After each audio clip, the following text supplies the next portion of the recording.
Le agradecemos al Padre por la oportunidad que nos permite de compartir una vez más su bendita palabra. A modo de introducción, quiero leerles Lucas 4:18. En este pasaje, el Señor Jesús está haciendo una relectura del libro de Isaías. Y en este tiempo, esta relectura también aplica para nosotros, el cuerpo de Cristo. Escucha, hermano. El Espíritu del Señor está sobre mí, por cuanto me ha ungido para dar buenas nuevas a los pobres. Me ha enviado a sanar a los quebrantados de corazón, a pregonar libertad a los cautivos y vista a los ciegos, a poner en libertad a los oprimidos. Como usted sabe, hermano, usted forma parte del cuerpo de Cristo, y nosotros, el cuerpo de Cristo, somos la plenitud. Así dice la palabra. Somos la plenitud de aquel que todo lo llena en todo. Así que no es poca cosa nuestra función en este tiempo, a pesar de las circunstancias que estemos viviendo y de la posibilidad de las cosas que puedan ocurrir. Estos no deberían ser temas que nos deban preocupar, porque tenemos el respaldo de nuestro Padre y Él tiene el control de las circunstancias que ocurren. Entonces, la palabra que les quiero compartir es una palabra profética y está dirigida al cuerpo de Cristo para que anunciemos a los cautivos del mundo que nuestro Padre reina. Es importante que le mencione que el cuerpo de Cristo no solo lo forman los que estamos vivos, sino también los que están durmiendo, los que estamos vivos y los que serán añadidos.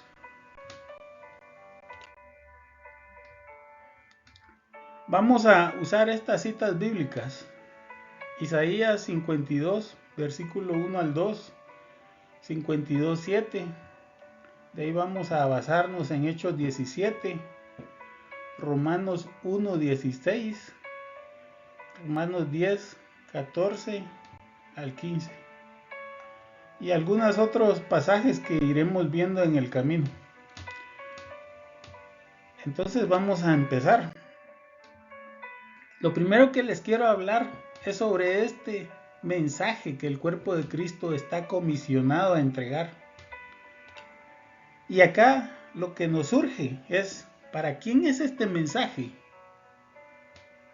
Yo sé que quizá usted ya lo sabe, pero vamos a asumir que no lo sabe.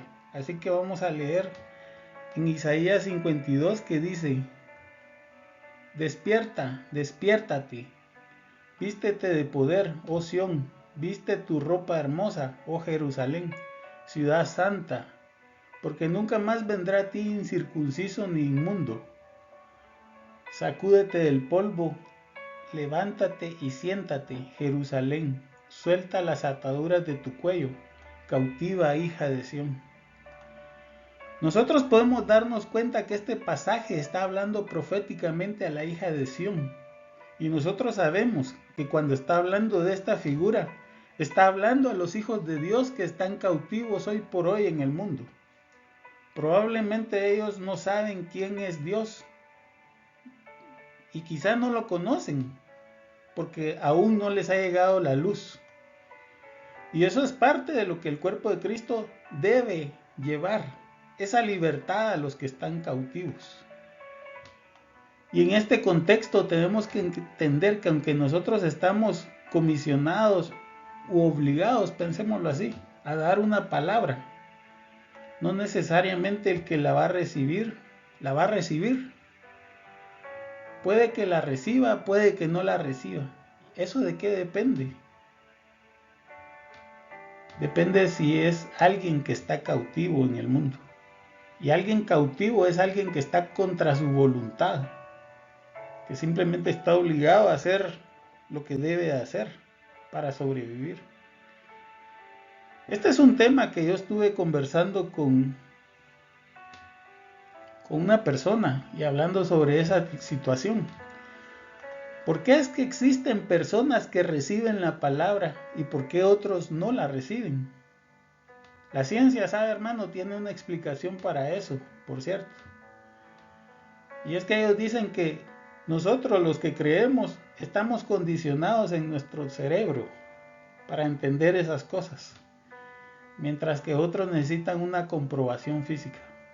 Sin embargo, yo les puedo decir esto: se necesita tanta o más fe para creer que nosotros descendemos de los monos o que somos una mera casualidad, una posibilidad en no sé cuántos millones, a creer que somos una creación divina.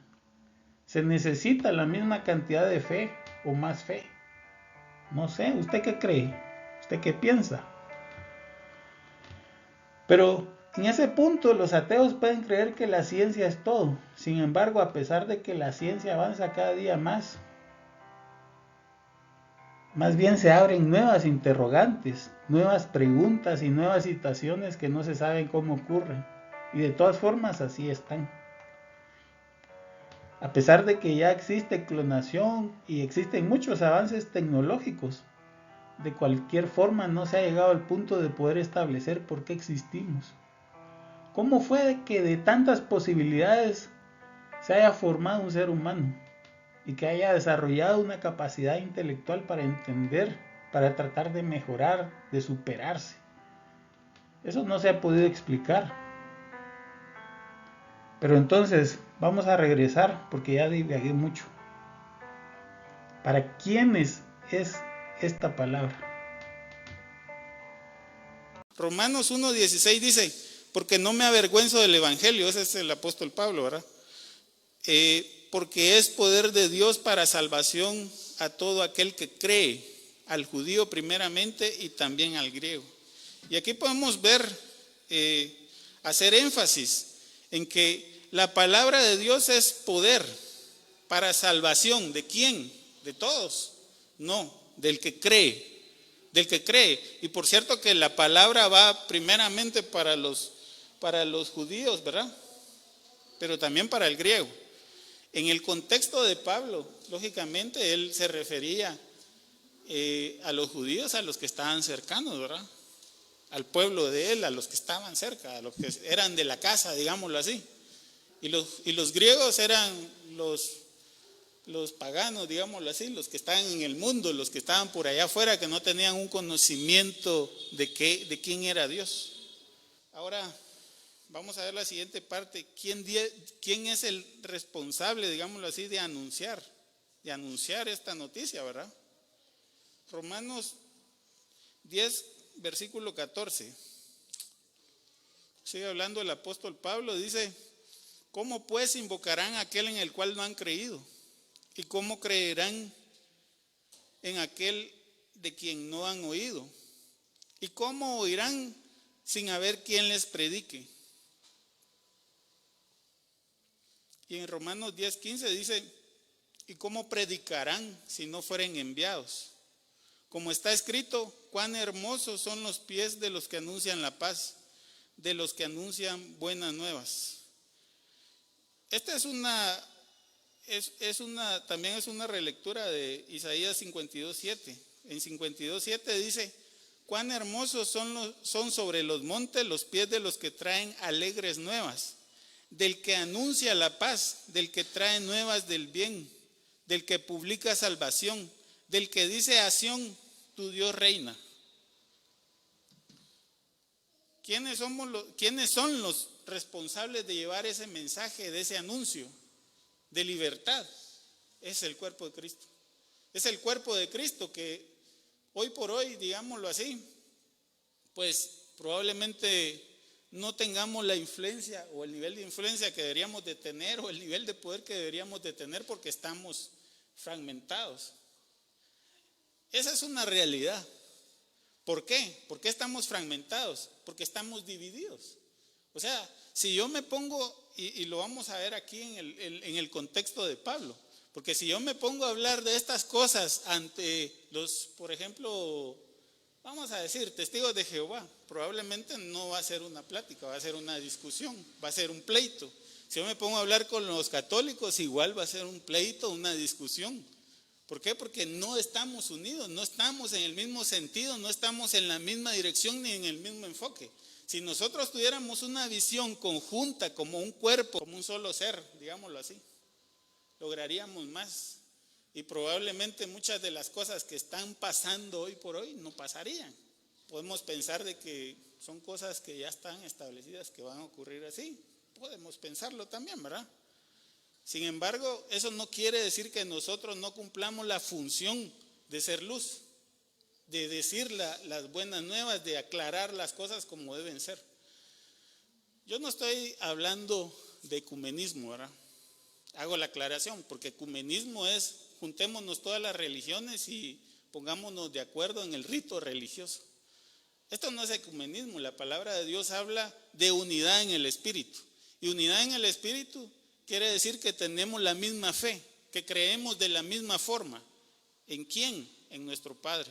Entrando ya en Hechos 17, nosotros hemos venido estudiando Hechos, el libro de Hechos ya desde hace varias semanas.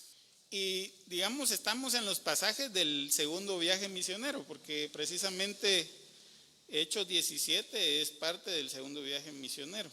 Y aquí nosotros podemos ver, digamos, de una forma general, que esta noticia de libertad que se estaba llevando al mundo, porque digamos no era precisamente dentro de las fronteras de Israel, ¿verdad? Sino que ya estaban afuera de las fronteras de Israel.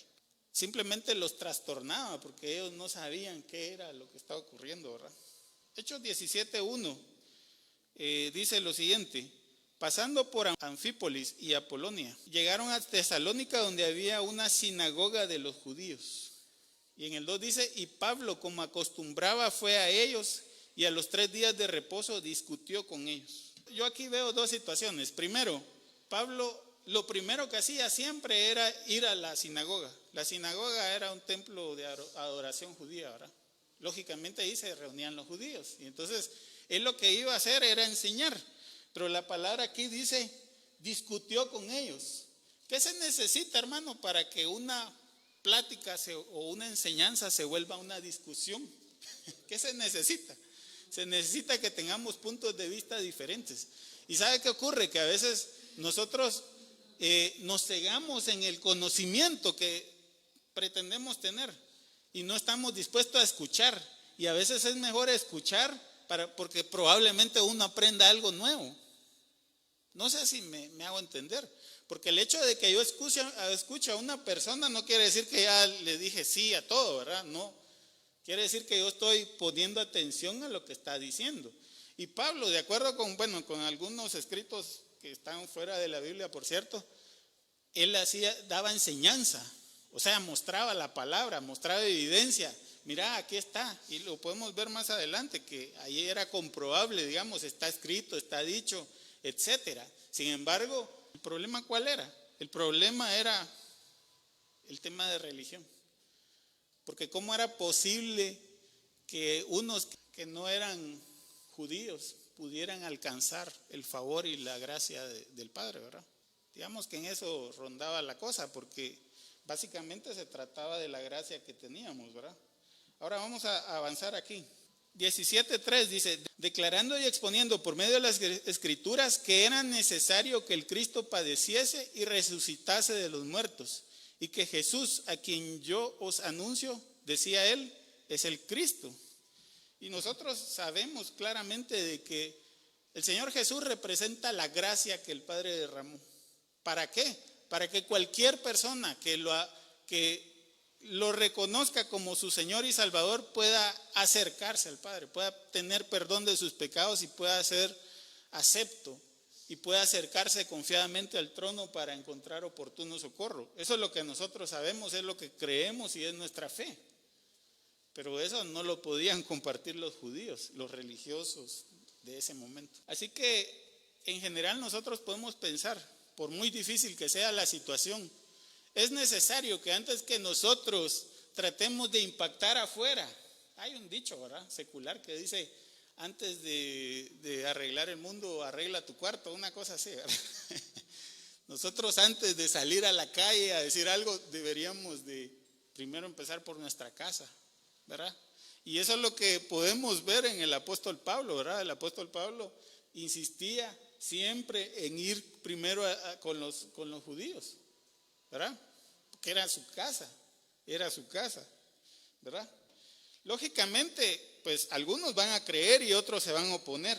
Hechos 17:4 dice, y algunos de ellos creyeron y se juntaron con Pablo y Silas, y de los griegos piadosos gran número y mujeres nobles no pocas. Y en el 5 dice, entonces los judíos que no creían, teniendo celos, tomaron consigo algunos ociosos hombres malos y juntando una turba alborotaron la ciudad. Y asaltando la casa de Jasón procuraban sacarlo del pueblo. Lógicamente va a haber oposición. Va a haber oposición porque es un cambio en la forma como el mundo concibe las cosas, ¿verdad? Es cambiar la costumbre que tienen las personas de hacer ciertos ritos, ciertas cosas, y entender, ¿verdad?, que no es por lo que hacemos, sino más bien por la fe que tenemos, y después la forma como oramos en función de esa fe que tenemos. Hechos 17, del 6 al 7. Pero no hallándolo, trajeron a Jasón y algunos hermanos ante las autoridades de la ciudad, gritando, estos que trastornan el mundo entero también han venido acá, y a los cuales Jasón ha recibido. Y todos estos contravienen los decretos del César, diciendo que hay otro rey, que es Jesús.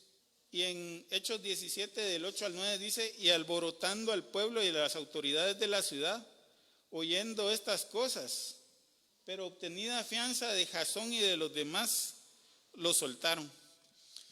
Independientemente de las circunstancias que puedan moverse alrededor de lo que nosotros estamos haciendo, porque va a haber oposición, nuestro Padre siempre va a darnos una salida, va a darnos la provisión que necesitamos para alcanzar las cosas que hemos sido enviados a hacer. Y aquí lo vemos, ¿verdad? Pablo y Silas fueron soltados gracias a Jasón, porque ellos sirvieron de garantes, digámoslo así, ¿verdad?, para las autoridades.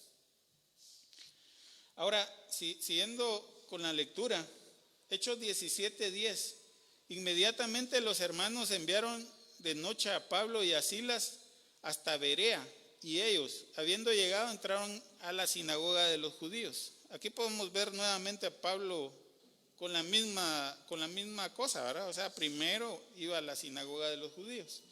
Y en el 11 dice, y estos eran más nobles que los que estaban en Tesalónica, pues recibieron la palabra con toda solicitud, escudriñando cada día las escrituras para ver si estas cosas eran así. Y en el 12 dice, así que creyeron muchos de ellos y mujeres griegas de distinción y no pocos hombres.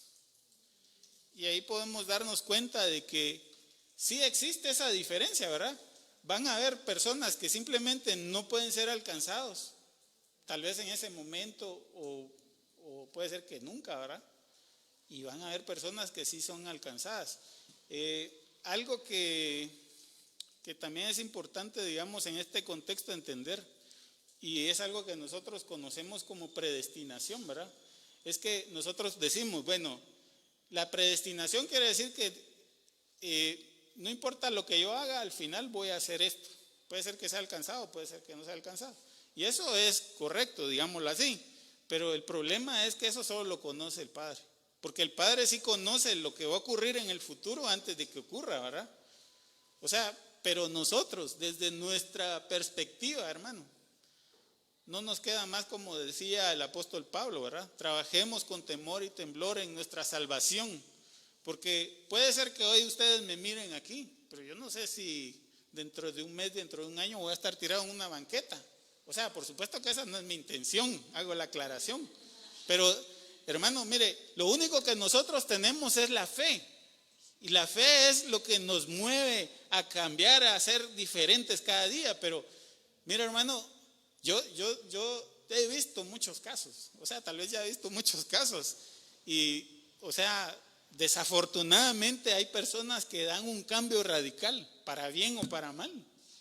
Entonces, ¿qué garantía nosotros podemos tener más que esforzarnos para alcanzar ese propósito que el Padre tiene para nosotros? Entonces nosotros no podríamos tener un pensamiento de decir, no, si yo ya estoy para bien, entonces ya voy para allá. Pero ¿cómo sabe usted que está para bien? Capaz que no está para bien, ¿va?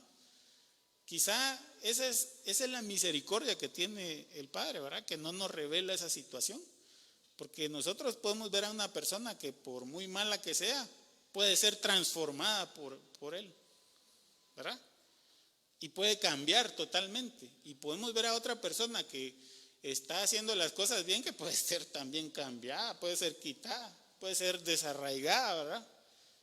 Eso, pues, desafortunadamente es así. Nosotros tenemos que hacer lo que decía el apóstol Pablo, ¿verdad? Trabajar con temor y temblor en nuestra propia salvación. Y cumplir, digamos, con lo que tenemos que cumplir, que en este caso es dar un mensaje. Vamos a seguir avanzando. Hechos 17:13. Cuando los judíos de Tesalónica supieron que también en Berea era anunciada la palabra de Dios por Pablo, fueron allá y también alborotaron a las multitudes. Y en el 14 dice, pero inmediatamente los hermanos enviaron a Pablo hacia el mar, y Silas y Timoteo se quedaron allí. En el 15 dice, y los que se habían encargado de conducir a Pablo le llevaron a Atenas. Y habiendo recibido orden para Silas y Timoteo de que viniesen a él lo más pronto que pudiesen, salieron. En estos pasajes nosotros podemos darnos cuenta de que la gracia permitirá que nosotros cumplamos el propósito, independientemente de las circunstancias que se muevan alrededor. Porque si nuestro Padre dio una palabra, hizo una promesa de llevar libertad a los que están cautivos, eso va a ocurrir. Así seamos nosotros o sean otros los que van a hacer. Preferiblemente que seamos nosotros que llevemos esa palabra, ¿verdad? Porque eso es como ponerse una estrellita ahí, ¿va? Yo lo hice. Eso no tiene nada malo. Es parte de nuestro trabajo, es parte de nuestra función tratar de hacer las cosas para ser agradable a nuestro Padre. Así que esa palabra se va a cumplir de llevar esa libertad, ese mensaje para aquellos que están cautivos en el mundo.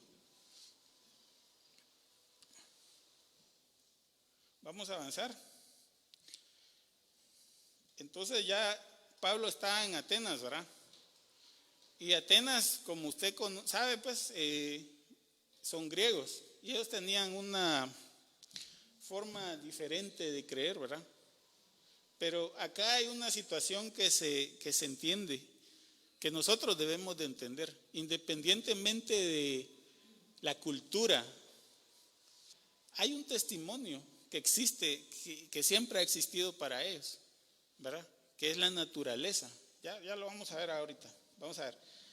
Miren, Hechos 17:6. Mientras Pablo los esperaba en Atenas, su espíritu se enardecía viendo la ciudad entregada a la idolatría.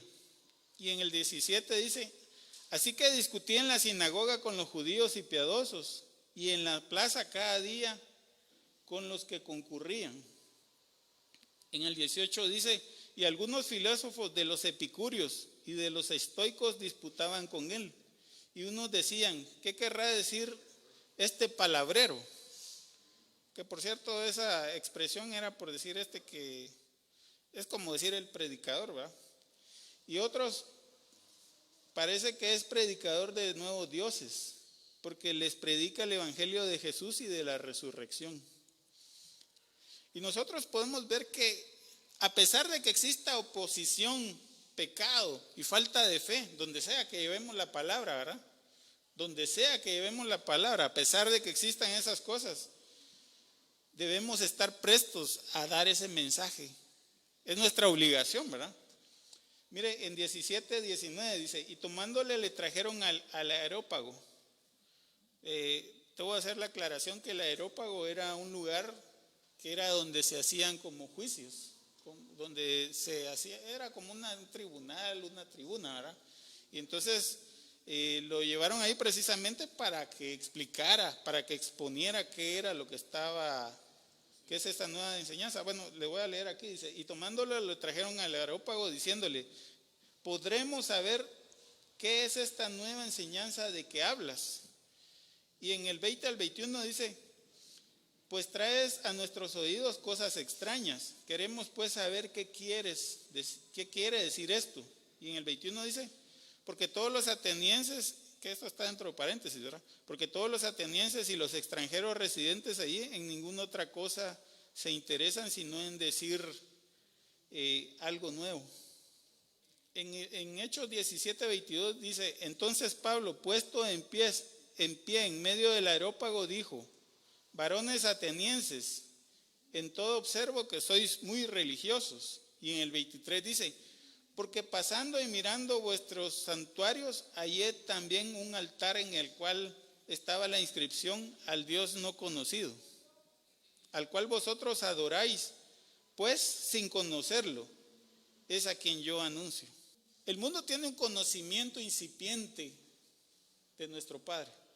El mundo tiene una idea de lo que es Dios, pero es incipiente, no es algo que esté desarrollado, ¿verdad? Por lo tanto, podemos decir que ellos conocen la religión, porque la religión al final de cuentas es solo una forma en que alguien piensa que se puede acercar a Dios, en que puede mejorar su situación. Sin embargo, eso no necesariamente es conocer al Padre, porque conocer al Padre es otra situación. Es como que nosotros tomemos la foto de alguien, de nuestro tatarabuelo, y pensemos, él era así porque tenía la barbita así, o era así, no sé qué. O sea, nos imaginamos algo, ¿verdad? Pero no es lo mismo que nosotros interactuemos con él, que platiquemos con él, que nos acerquemos a él, que vivamos con él, que conozcamos cuál es lo que lo motiva, lo que lo mueve, lo que lo molesta, etcétera, ¿verdad? No es lo mismo. Y entonces nosotros podríamos estar tan alejados de la realidad pensando de que, no, Dios es así, ¿verdad? Sin acercarnos a Él, sin tener comunión con Él, sin tener tiempo de intimidad con Él. Hechos 17, 24 al 25. Siguiendo con la lectura.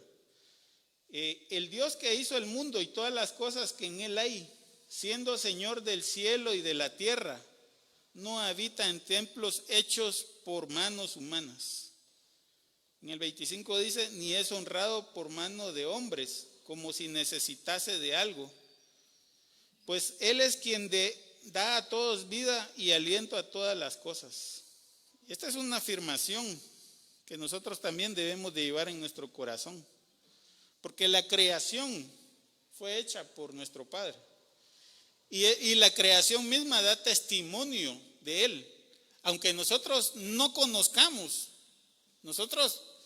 solo el hecho de estar vivos, de despertarnos cada mañana, de ver el sol, de ver las estrellas, de ver el mar, uno no puede pretender que eso está ahí solo porque sí, ¿verdad? Toda esa creación que existe da testimonio del Padre. Nosotros lo entendemos así. Probablemente otro dirá, bueno, ¿cuál es la probabilidad de que esto haya pasado así? No sé, ¿verdad? ¿Cómo fue que la materia se agrupó de esa forma y formó todo eso? Pura casualidad. Y a pesar de que el Padre fue el creador de todas las cosas que existen, nos dio libertad para que nosotros nos acerquemos a Él con un corazón sincero, ¿sabe? O sea que nos dio libre albedrío. Y esa es la razón por la que puede ser que yo decida acercarme o no acercarme. Hechos 17, del 26 al 17. Dice, y de una sangre ha hecho todo el linaje de los hombres para que habiten toda la faz de la tierra. Y les ha prefijado el orden de los tiempos y los límites de su habitación, para que busquen a Dios. Si en alguna manera palpando pueden hallarle, aunque ciertamente no está lejos de cada uno de nosotros. Al final de cuentas, el hecho de que nosotros nos acerquemos o no a Dios es una decisión propia. Nadie puede obligar a una persona a que acepte al Señor Jesús, ¿verdad? Esa es una decisión propia porque es parte del libre albedrío que Dios nos dio. Pero todo da testimonio de Él. Así que podemos pensar, por lo tanto, ¿verdad?, de que si yo no creo en Dios es porque simplemente no quiero creer, pero no es porque no tenga evidencia, ¿verdad? Nosotros como el cuerpo de Cristo somos la plenitud del Padre. ¿Por qué? Porque nosotros somos lo que hace falta para que el Padre llene a todo, en todo. Porque eso es lo que dice la palabra. La plenitud de aquel que llena todo en todo. Somos el cuerpo de Cristo. Y cada vez que alcanzamos o llevamos luz a esas tinieblas, estamos alcanzando algo más para que nuestro Padre tenga la plenitud de la que está hablando, ¿verdad? Así que nos dio libertad para buscarle con un corazón sincero.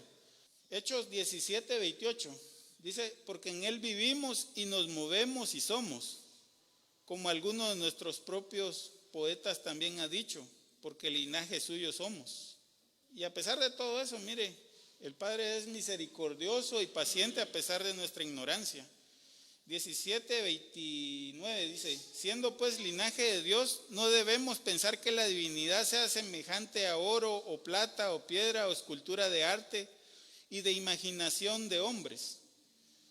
En el 30 al 31 dice: pero Dios, habiendo pasado por alto los tiempos de esta ignorancia, ahora manda a todos los hombres en todo lugar que se arrepientan, por cuanto ha establecido un día en el cual juzgará al mundo con justicia, por aquel varón a quien designó, dando fe a todos con haberle levantado de los muertos. Al final de cuentas, nosotros simplemente debemos cumplir con llevar ese mensaje, y el mundo y los que deben de ser alcanzados van a ser alcanzados, porque nuestro Padre reina. Hechos 17:32: pero cuando oyeron lo de la resurrección de los muertos, unos se burlaban y otros decían: ya te oiremos acerca de esto otra vez. Y así Pablo salió en medio de ellos. Y en el 34 dice: mas algunos creyeron juntándose con él, entre los cuales estaba Dionisio el Areopagita, una mujer llamada Damaris, y otros con ellos. Yo quiero que oremos, ¿verdad? Padre, te damos gracias por este tiempo, Señor. Te damos gracias por tu palabra.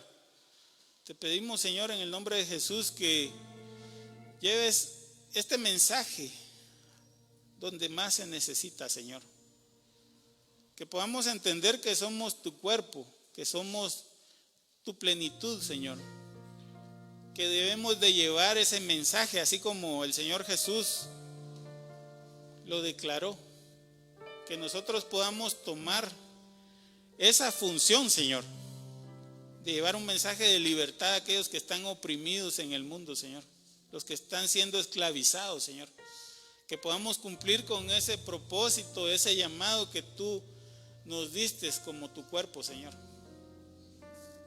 Pedimos en el nombre de Jesús que afirmes, que confirmes el mensaje en el corazón de mis hermanos, Señor.